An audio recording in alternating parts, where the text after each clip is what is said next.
పొజిషనా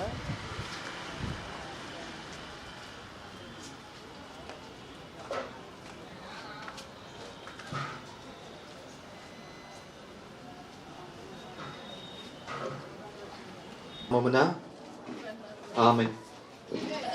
ప్రియ సహోదరి సహోదరులారా, అమ్మ దయచేసి ముందుకు రండి అమ్మా.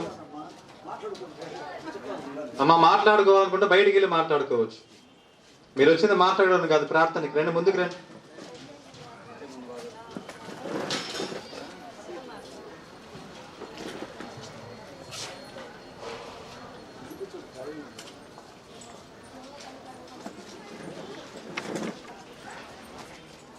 మరి మరణించినటువంటి రాయపూడి జ్ఞానసుందరరావు గారి జ్ఞాపకార్థ కూడిక, అదేవిధంగా రాయపూడి పెదబాలశౌరి గారి 2వ వర్ధంతి సందర్భంగా మరి జ్ఞానసుందరరావు గారి ఆత్మకు, పెదబాలశౌరి గారి ఆత్మకు నిత్య విశ్రాంతిని దయచేయాలి అని చెప్పేసి వారి ఆత్మలు దేవుని సమక్షంలో ఎల్లప్పుడూ కూడా స్తుతిస్తూ మరి దేవుణ్ణి దర్శించుకునేలాగా చేయమని ఈ పరిశుద్ధమైనటువంటి సమయంలో ప్రార్థన చేయడం మన బాధ్యత. ఎందుకంటే ప్రభువు తెలియపరుస్తూ ఉన్నారు, ఎక్కడ 2 లేక 3 నా పేరిట కూడి ప్రార్థన చేస్తూ ఉంటారో వారి మధ్య నేను ఉంటాను అని. మరి ఇంతమంది మీ ప్రార్థన చేస్తే దేవుడు తప్పకుండా ఆలకిస్తూ ఉంటారు ప్రియ సహోదరి సహోదరులారా. కాబట్టి జ్ఞానసుందరరావు గారి ఆత్మ కొరకు, బాలశౌరి గారి ఆత్మ కొరకు నిత్య విశ్రాంతిని దయచేయాలి అని చెప్పేసి మనము ప్రార్థన చేసుకుంటూ ఉండాలి. మనం చదువుకోబోతున్నటువంటి వాక్యము యోహాను శుభవార్త 14వ అధ్యాయము వచనములు 1 నుండి 6 వరకు చూసుకున్నట్లయితే, యేసు వారితో, మీ హృదయములను కలవరపడనీయకుడు, దేవుని విశ్వసింపుడు, నన్నును విశ్వసింపుడు. నా తండ్రి గృహమున అనేక నివాసములు కలవు, లేకున్నచో నేను మీతో అటుల చెప్పను. నేను మీకు ఒక నివాస స్థానమును సిద్ధము చేయబోచున్నాను. నేను వెళ్ళినచో మీకు ఒక నివాసనమును సిద్ధపరచి మరలా వత్తును. నేను స్థలములనే మీరును ఉండునట్లు మిమ్ములను నా యొద్దకు చేర్చుకొందును. నేను వెళ్ళు స్థలమునకు మార్గమును మీరు ఎరుగుదురు అనెను. తోమ ఆయనతో, ప్రభు, మీరు వెళ్ళు స్థలమేదో నాకు తెలియదు, ఇక మార్గం ఎట్లు ఎరుగుదుము అనెను. అందుకు యేసు, నేనే మార్గమును సత్యమును జీవమును, నా మూలమును తప్ప ఎవడును తండ్రి యొద్దకు రాలేడు. ఇది ప్రభువు వాక్కు. సర్వేశ్వరునికి వందనములు. హల్లెలూయా, హల్లెలూయా, హల్లెలూయా. తండ్రి వందనం, తండ్రి స్తోత్రం, తండ్రి ఆరాధన, తండ్రి మహిమ. యేసువా వందనం, యేసువా స్తోత్రం, యేసువా ఆరాధన, యేసువా మహిమ. పరిశుద్ధాత్మదేవా వందనం, పరిశుద్ధాత్మదేవా స్తోత్రం, పరిశుద్ధాత్మదేవా ఆరాధన, పరిశుద్ధాత్మదేవా మహిమ. Praise the Lord, praise the Lord, praise the Lord, praise the Lord. క్రీస్తునాథుని యందు ప్రియ సహోదరి సహోదరులారా, మన జీవితాలలో ప్రతి ఒక్కరిని కూడా కలవరపరిచేది, ప్రతి ఒక్కరిని కూడా బాధ పెట్టేది ఏమిటయ్యా అంటే మరణం. ఈ మరణం అనేది ఎప్పుడు, ఎలా, ఎవరికి ఏ విధంగా వస్తుందో ఎవరికి కూడా తెలియదు. ఈనాడు మీ ముందర మంచిగా మాట్లాడుతున్నటువంటి వారు, ఈనాడు ఈ నైట్ ఫోన్లో మీకు మంచిగా మాట్లాడుతున్నటువంటి వారు, రేపు ఉదయాన్నే మళ్ళీ ఫోన్ చేసి ఇలా ఈ విధంగా ఈ మనిషి చనిపోయాడు, ఈ మనిషి మరణించాడు. లేకపోతే మన కుటుంబంలో ఉన్నటువంటి వ్యక్తులు అప్పటిదాకా మన కళ్ళ ముందులే ఉంటూ నేను బయటికి వెళ్ళి వస్తాను అని చెప్పి మరి ఈ విధంగా యాక్సిడెంట్స్ ద్వారా మరణించినటువంటి వాళ్ళు చాలా మంది జీవితాలలో జరుగుతూ. కాబట్టి ప్రియ సహోదరి సహోదరులారా, ఎప్పుడు, ఎలా, ఏ విధంగా ఎవరికి వస్తుంది ఎవరికి కూడా తెలియదు. కాబట్టి మరణం అనేది తథ్యం అని చెప్పేసి ప్రతి ఒక్కరము కూడా విశ్వసిస్తూ ఉండాలి. విశ్వసిస్తూనే మనందరము కూడా ప్రార్థన చేసుకోవాలి. ఎందుకనంటే చిన్న ప్రాయం దగ్గర నుంచి ముసలి ప్రాయంలో ఉన్నటువంటి వారందరికీ కూడా మరణం అనేది వస్తుంది. లేదు మేము ముసలి ప్రాయంలో ఉన్నప్పుడే మేము చనిపోతామేమో అని చెప్పేసి ఊహించడానికి కూడా వీల్లేదు. ఎందుకనంటే ఈ రోజుల్లో ఎంతోమంది టీనేజర్స్, ఎంతోమంది యంగ్స్టర్స్ ఈ విధంగా హార్ట్ డిసీజెస్ వల్ల, లేకపోతే హార్ట్ స్ట్రోక్స్ వల్ల ఎంతోమంది మరణిస్తూ ఉన్నారు. ఎంతోమందికి చిన్న ప్రాయంలోనే ఉన్నప్పుడే బీపీలని, షుగర్లు అని చెప్పేసి ఈ విధంగా వివిధ రకమైనటువంటి వ్యాధులతో బాధపడుతూ ఉన్నారు.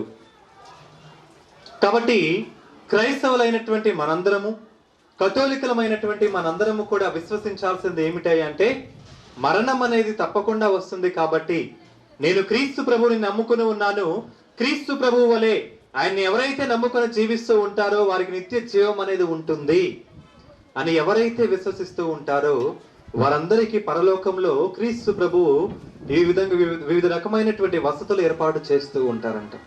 అందుకనే వాక్యంలో మనం ఆలకించి ఉన్నాం, నేను వెళ్ళినచో మీకు ఒక నివాసమును ఏర్పాటు చేసేదను. నేను వెళ్ళి ఎవరైతే నాకు ప్రార్థన చేసుకుంటూ ఉంటారో, ఎవరైతే నన్ను నమ్ముకుని జీవిస్తూ ఉంటారో వారందరికీ కూడా నివాస స్థలములను ఏర్పాటు చేసేదను అని చెప్పేసి ప్రభు ప్రతి ఒక్కరికి కూడా చెబుతూ ఉన్నారు. ప్రియ సహోదరి సహోదరులారా, praise Lord, praise Lord, praise Lord, praise Lord. మరి మన జీవితాలు ఏ విధంగా ఉండాలి? నివాస స్థలములు కావాలంటే ఊరికినే జీవిస్తే రావు, ఏదో ఒకటి చేస్తూ ఉండాలి. మన ఉదాహరణకు వెలాంగిని వెళితే అక్కడ రూమ్స్ లో ఉండటానికి అని చెప్పేసి మన వారం రోజుల ముందే ప్రయత్నం చేస్తూ ఉంటాం. తెలిసినటువంటి వారితో మాట్లాడుతూ ఉంటాం, అక్కడ ఏమైనా రూమ్స్ దొరుకుతాయా, లేకపోతే ఏమైనా రూమ్స్ ఏసీ రూమ్స్ దొరుకుతాయా అని చెప్పేసి మనం ముందుగానే ప్రయత్నం చేస్తూ ఉంటాం. అప్పటిగానే ప్రయత్నం చేయగా అప్పుడే మనకి రూమ్స్ అనేవి దొరుకుతూ ఉంటాయి, ఆ వసతులు అనేవి దొరుకుతూ ఉంటాయి. ప్రియ సహోదరి సహోదరులారా, మరి పరలోకంలో నివాసము కావాలంటే భూలోకంలో మనం ఏమి చేయాలనేది అది చాలా ముఖ్యమైనది. మరి మీ అందరికీ ఇంగ్లీష్ ఆల్ఫాబెట్స్ తెలుసా? ఎన్ని ఉంటాయి ఇంగ్లీష్ ఆల్ఫాబెట్స్? 26 ఉంటాయి. అందులో సెకండ్ లెటర్ ఏంటిది? బి. అంటే చిన్న ప్రాయంలో చదువుకున్నటువంటి వారికి, చిన్నప్పుడు టీనేజ్ నర్సరీ క్లాస్ కానీ ఫస్ట్ క్లాస్ లో ఎల్కేజీలో ఉన్నటువంటి వారికి బి అంటే బాల్ అని చెప్పేసి చెబుతూ ఉంటారు. బి అంటే ఏంటిది? బర్త్. బర్త్ అంటే పుట్టుక, జననం. జననం అనేది మన చేతుల్లో ఉంటుందా? పుట్టుక అనేది మన చేతుల్లో ఉంటుందా? ఉండదు. ఒకవేళ దేవుడే గనక మన చేతుల్లో ఉంటే మనకి ఆ యొక్క కోరికను, ఆ యొక్క విషయం మనకి ఏర్పాటు చేస్తే, నేను ఎక్కడో అమెరికాలో పుట్టాలి, నేను ఎక్కడో ఆస్ట్రేలియాలో పుట్టాలి, ఎక్కడో వెల్ సెటిల్డ్ అయినటువంటి ఫ్యామిలీస్ లో పుట్టాలి, కార్లు బంగ్లాలో ఉన్నటువంటి ఇళ్లలో నేను పుట్టాలి అని చెప్పేసి దేవుడు మనకు ఆ ఫ్రీడమ్ ఇస్తే, మనకు ఆ స్వేచ్ఛనిస్తే మనం ఈ విధంగా కోరుకుంటూ ఉంటాం. అందుకనే జననం అనేది మన చేతుల్లో ఉండదు. మరి డి అంటే ఏంటిది? బి అంటే బర్త్ అయినప్పుడు డి అంటే ఏమొస్తుంది? డెత్ వస్తుంది. డెత్ అంటే మరణం. మరణం అనేది కూడా మన చేతుల్లో ఉంటుందా? ఉండదు. ఎప్పుడు ఎలా ఏ విధంగా చనిపోతామో ఎవరికి కూడా తెలియదు. మరి రెండింటి మధ్యలో ఉన్నటువంటి లెటర్ ఏంటిది? సి. సి అంటే ప్రియ సహోదరి సహోదరులారా క్రైస్ట్. సి అంటే చాయిస్. సి అంటే క్రాస్. అనగా ప్రభువు భగవంతుడు మనందరికీ కూడా స్వేచ్ఛనిచ్చి ఉన్నాడు. ఏ విధంగా అయితే ఆదిలో అవ్వకు ఆదాముకు దేవుడు స్వేచ్ఛనిచ్చి, ఇదిగోనయ్యా ఈ తోటలో ఉన్నటువంటి పండ్లన్నీ కూడా మీరు తినండి, కానీ ఒక్క చెట్టు పండు మాత్రం మీరు తినవద్దు అని చెప్పేసి అనగానే సైతాను చేత ప్రేరేపింపబడి పాపము చేసి భగవంతుడు ఏదైతే తినవద్దన్న పండును తినవన్నా చెప్పాడో అదే పండును వీరు తిన్నారు, పాపమును మూటగట్టుకుని ఉన్నారు. అందుకనే ఆ పాపం అనేది మానవాళికి అంతటికి కూడా వచ్చింది. Praise Lord, praise Lord, praise Lord, praise Lord. అప్పటి నుంచి కూడా మంచి చెడు, ఏ విధంగా అయితే చీకటి వెలుతురు ఉంటాయో, ఏ విధంగా అయితే మంచి చెడు ఉంటుందో, ఏ విధంగా అయితే కాయిన్స్ కి రెండు సైడ్లా ఉంటుందో, ప్రతి ఒక్కరికి కూడా, ప్రతి ఒక్క మానవుడికి కూడా భగవంతుడు మంచి చెడు అనేటువంటి రెండింటిని దయచేస్తూ ఉన్నాడు. నీవు మంచి చేసి దేవుడి గురించి దేవుని ఆజ్ఞలు నమ్ముకుని జీవిస్తే మంచి మార్గంలో వెళుతూ ఉంటా. లేకపోతే నేను ఎప్పుడు చెడుగానే జీవిస్తూ ఉంటాను, దేవుని నమ్మకుండా జీవిస్తూ ఉంటాను, ఆయన చెప్పినటువంటి ఆజ్ఞలను పాటించను అని నీవు జీవిస్తే నీకు ఆ నరక లోకంలో ఉన్నటువంటి అన్ని కూడా ఉంటూ ఉంటాయి. ప్రియ సహోదరి సహోదరులారా, స్వేచ్ఛ. మనకి దేవుడును గౌరవిస్తూ ఉన్నారు, దేవుడు మనందరినీ కూడా గౌరవిస్తూ ఉన్నారు. ఇదిగోనయ్యా నీకు మంచి ఇచ్చాను, చెడు ఇచ్చాను, మీ ముందులా ఈ రెండింటిని కూడా ఉంచుతూ ఉన్నాను. ఒకవేళ మంచిని నమ్ముకొని నీవు నమ్ముకొని జీవిస్తూ ఉన్నట్లయితే నీకు పరలోకంలో నీకంటూ ఒక నివాసం అనేది ఉంటూ ఉంటుంది. ఒకవేళ నన్ను నమ్ముకోక నీవు జీవిస్తూ ఉంటే నీకు కూడా ఒక నివాసం అనేది ఉంటూ ఉంటుంది. అది ఎక్కడంటే నరకంలో. ఇది ప్రియ సహోదరి సహోదరుల సి అంటే స్వేచ్ఛ. ఆ స్వేచ్ఛ ద్వారా జీవిస్తున్నటువంటి మనందరము కూడా క్రాస్ అంటే సిలువలోకి ప్రయత్నిస్తూ ఉంటాం, సిలువలోకి ప్రవేశిస్తూ ఉంటాం. సిలువ అంటే ఏంటిది? శ్రమలు. స్వేచ్ఛగా దేవుని సమక్షంలో జీవిస్తున్నటువంటి మనందరికీ కూడా, ప్రభువుని నమ్ముకుని జీవిస్తున్నటువంటి మనందరికీ కూడా ఎన్నో శోధనలు వస్తూ ఉంటాయి, ఎన్నో శ్రమలు వస్తూ ఉంటాయి, ఎన్నో బాధలు వస్తూ ఉంటాయి, ఎన్నో కష్టాలు వస్తూ ఉంటాయి. కొంతమంది అనుకుంటూ ఉంటాము కదా, ప్రభువుని నమ్ముకున్న తర్వాతనే మా జీవితంలో ఇన్ని కష్టాలు, ప్రభువుని నమ్ముకున్న తర్వాతే మా జీవితంలో ఇన్ని బాధలు అని చెప్పేసి అనుకుంటూ ఉంటారు. కానీ ప్రియ సహోదరి సహోదరులారా, ఎప్పుడైతే ఎంత కష్టమైతే నీవు భరిస్తూ ఉంటావో, ఎన్ని శ్రమలైతే నీవు అనుభవిస్తూ ఉంటావో, నీ విశ్వాసం అనేది అంత గొప్పగా ఉంటుంది. Praise Lord, praise Lord, praise Lord. అందుకనే మన బంగారము కూడా ఆ స్థితికి రావటానికి, అది అగ్నిలో ఎంతసేపు ఆ ఆకారం రావటానికి, ఆ షేప్ రావటానికి, ఆ అందము రావటానికి ఎంతసేపు అగ్నిలో దానిని ఉంచుతూ ఉంటారో ఒకసారి ధ్యానం చేసుకొని. అలా ఎప్పుడైతే మన శ్రమలను అనుభవిస్తూ ఉంటామో అంత మెరుగ్గా మనందరము కూడా జీవిస్తూ ఉంటాం. కాబట్టి ప్రభువును నమ్ముకున్నటువంటి ప్రతి ఒక్కరికి కూడా ప్రభువు విధేయతను చూపిస్తూ గౌరవిస్తూ ఉంటారు. ఎదుగు స్వేచ్ఛగా జీవించండి, మంచిగా జీవించండి. మంచిగా జీవించినటువంటి మనందరికీ కూడా ఎన్నో సిలువలు వస్తూ ఉంటాయి, ఎన్నో శ్రమలు వస్తూ ఉంటాయి, ఎన్నో కష్టాలు వస్తూ ఉంటాయి, బాధలు వస్తూ ఉంటాయి. వీటినన్నిటిని కూడా ఎప్పుడైతే నీవు ఎదుర్కొని జీవిస్తూ ఉంటావో, ఇక చివరిగా క్రీస్తు ప్రభు దగ్గరికి నువ్వు వెళుతూ ఉంటావు. అటువంటి భాగ్యాన్ని పొందాలి అని మనందరము కూడా ప్రార్థన చేసుకుంటూ ఉండాలి. క్రీస్తు ప్రభు దగ్గరికి మనందరము కూడా వెళ్ళాలనేదే ప్రభు అభిలాష. ఆ ప్రభువు నమ్ముకుని జీవించాలి అనేదే ఆ ప్రభు అభిలాష, ప్రభు కోరిక. ప్రియ సహోదరి సహోదరులారా, మరి పవిత్రమైనటువంటి సమయంలో ఈ ప్రార్థనను ఏర్పాటు చేసుకున్నటువంటి మనందరము కూడా, మరి జ్ఞానసుందరరావు గారు, పెద్ద బాలశౌరి గారు, వారి జీవితంలో పుట్టు క్రైస్తవులుగా ఉంటూ ఎల్లప్పుడూ కూడా దేవుని నమ్ముకుని విధేయిస్తూ జీవించినటువంటి వారు. అనారోగ్యంగా ఉన్నా సరే దేవుడి దగ్గరికి నేను వెళ్ళాలి, దేవుని సన్నిధిలో నేను గడపాలి అనేటువంటి తలంపులతో ఎల్లప్పుడూ కూడా జీవిస్తూ ఉండేటటువంటి వారు.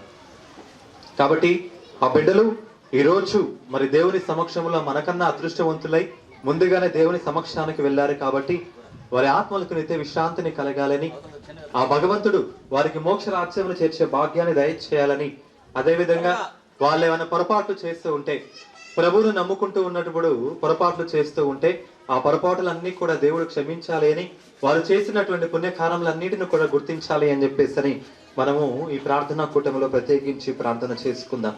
పిత పుత్ర పవిత్ర ఆత్మ నామమున. పరలోకమందున్న మా యొక్క తండ్రి, నామం పూజింపబడునుగా, మీ రాజ్యము వచ్చునుగాక, మీ చిత్తము పరలోకమందు నెరవేరినట్లు భూలోకమందు నెరవేరునుగాక. నానాటికి కావలసిన మా అన్నము మాకు నేటికి అనుగ్రహింపము. మా యొద్ద అప్పుపడిన వారిని మేము మన్నించినట్లు మా అప్పులను మీరు మన్నించండి. మమ్మ శోధన యందు ప్రవేశింపన ఒక అకిడిలో నుండి మమ్మ రక్షించండి. దేవవర ప్రసాదము చేత నిన్న మరియమ్మ వందనము. ఏలిన వారు మీతో ఉన్నారు, స్త్రీలలో ఆశీర్వదింపబడిన వారు మీరే, మీ గర్భఫలము యేసు ఆశీర్వదింపబడిన వారునే. పరిశుద్ధ మరియమ్మ సర్వేశ్వరుని యొక్క మాత, పాపాత్మలమైనడు మా కొరకు ఇప్పుడును మా మరణ సమయమందును ప్రార్థించండి. ఆమె. పిత పుత్ర పవిత్రాత్మకు మహిమ కలుగును గాక. ఆదిలో కలిగినట్లు ఇప్పుడు ఎప్పుడును సదాకాలం మీకే స్తోత్రం కలుగును గాక. అందరూ కూడా నుంచున్నట్లయితే మనకు చిన్న ప్రార్థన చేసుకుని ఇక ప్రార్థన కూటమిని ముగించుకుందాం.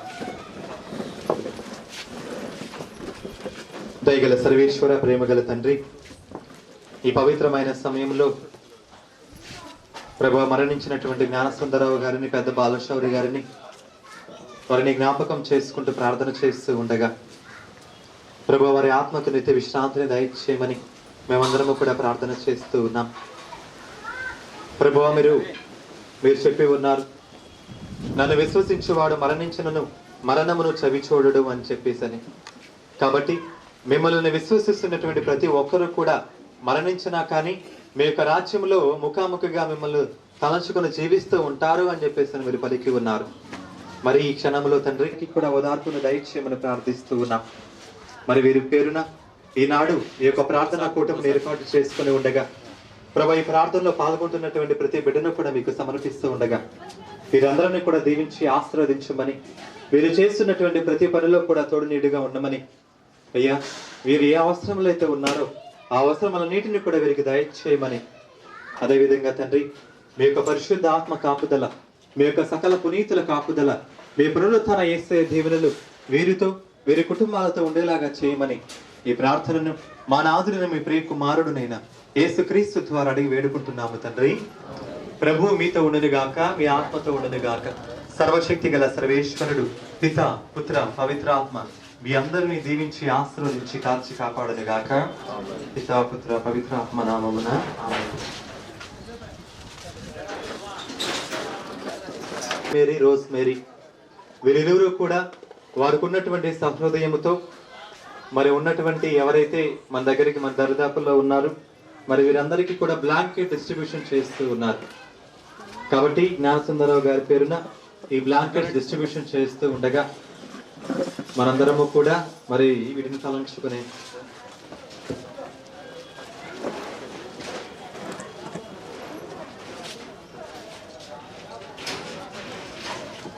మొదలను తెలియపరుచుకుందాం. అదేవిధంగా వీరిని వీరి కుటుంబాలను దేవుడు దీవించాలని మరి వారి అన్నయ్య గారి ఆత్మకు నిత్య విశ్రాంతిని దయచేయాలి అని చెప్పేసి మనందరము కూడా ప్రత్యేకించి ప్రార్థించుదాం.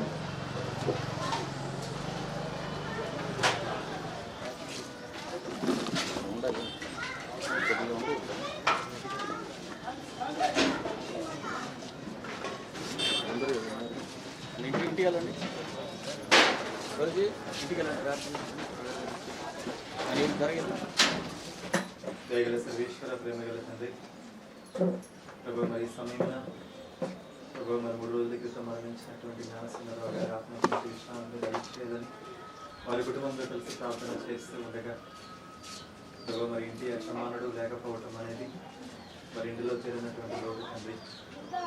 మరి వీరికి ఉన్నటువంటి ఆ లోటును మీరే ఈ గృహానికి ఒక తండ్రిగా ఉండి ఆ లోటును తీర్చండి ప్రభు. మరి వారి బిడ్డలందరినీ కూడా వారి కుటుంబ సభ్యులందరినీ కూడా మీకు సమర్పిస్తూ ప్రార్థిస్తూ ఉండగా ప్రభు వారికి ఓదార్పును దయచేయండి. వారు చేస్తున్నటువంటి ప్రతి పనిలో కూడా తోడు నీటిగా ఉండమని, అదేవిధంగా తండ్రి జ్ఞానసుందరరావు గారు ఏమైతే ఆలోచనలతో ఏమి తలంపులతో అయితే ఈ కుటుంబంలో చేయాలి అని అనుకుని ఉన్నారు ఆ తలంపులన్నీ కూడా మీ ద్వారా నెరవేర్చే విధంగా చేయమని ప్రభు మీ సమక్షంలో ఉండి ప్రార్థన చేస్తున్నటువంటి బిడ్డలందరినీ కూడా దీవించి ఆశీర్వదించమని, మీ పునరుత్థాన యేసయ్య దీవెనలు ఈ కుటుంబం మీద ఈ కుటుంబ సభ్యులందరికీ కూడా దయచేయండి. ఈ ప్రార్థన మా నాథుడైన మీ ప్రియ కుమారుడైన యేసుక్రీస్తు ద్వారా అడిగి వేడుకుంటున్నాను తండ్రి. ప్రభు మీతో ఉండనుగాక, మీ ఆత్మతో ఉండనుగాక. సర్వశక్తి గల సర్వేశ్వరుడు పిత, పుత్ర, పవిత్రాత్మ మరణించినటువంటి జ్ఞానసుందరరావు గారి ఆత్మకు నిత్య విశ్రాంతిని దయచేసి మీ అందరికీ కూడా ఓదార్పును దయచేయనుగాక.